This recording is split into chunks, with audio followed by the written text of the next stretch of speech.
মাদারীপুর সরকারি technical school and কলেজের উদ্যোগে স্কিলস অ্যান্ড ইনোভেশন কম্পিটিশন 2025 অনুষ্ঠিত হয়েছে। বিস্তারিত থাকছে রাসেল ব্যাপারের প্রতিবেদনে। আধুনিক প্রযুক্তি নির্ভর দক্ষতা ও শিক্ষার্থীদের উদ্ভাবনী কার্যক্রমকে এগিয়ে নিতে এই প্রতিযোগিতার আয়োজন করা হয়। অনুষ্ঠানে প্রধান অতিথি হিসেবে উপস্থিত ছিলেন মাদারীপুরের জেলা প্রশাসক ইয়াসমিন আক্তার। বিশেষ অতিথি হিসেবে উপস্থিত ছিলেন মাদারীপুর সরকারি কলেজের সহকারী অধ্যাপক মোহাম্মদ সাইদুর রহমান খান এবং কারিগরি শিক্ষা অধিদপ্তরের কর্মকর্তা মোহাম্মদ ফারহান হোসেন। জাহাঙ্গীর আলমের সভাপতিত্বে অনুষ্ঠানে আরো উপস্থিত ছিলেন বিভাগীয় প্রধান মজরুর রশিদ, মুকাদ্দেস হোসেন, রফিকুল ইসলাম। বক্তারা বলেন, বর্তমান যুগে প্রযুক্তি নির্ভর জ্ঞান ও দক্ষতা অর্জনের বিকল্প নেই।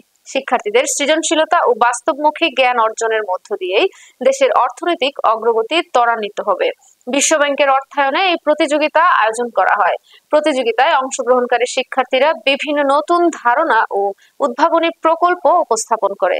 এতে তাদের মেধা ও সৃজনশীলতার বহিঃপ্রকাশ ঘটে। শুধু রেজাল্ট ভালো না, সেখানে তোমাদের হাতে কলমের যে দক্ষতা, এই দক্ষতাটা তোমাদের দেখাতে হবে।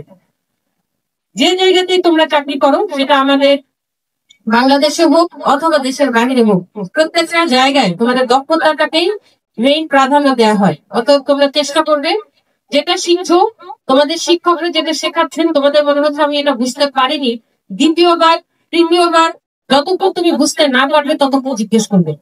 এটা আমাদের ছাত্রছাত্রীদের মধ্যে থাকতে হবে যে আমি শিখতে চাই। এটা শুধু পরীক্ষায় নম্বর পাওয়ার জন্য নয়, এটা আমার নিজের অভিজ্ঞতা, আমার নিজের দক্ষতা বৃদ্ধির জন্য আমাকে একদম প্রাথমিক পর্যায় থেকে শিখে নিতে হবে।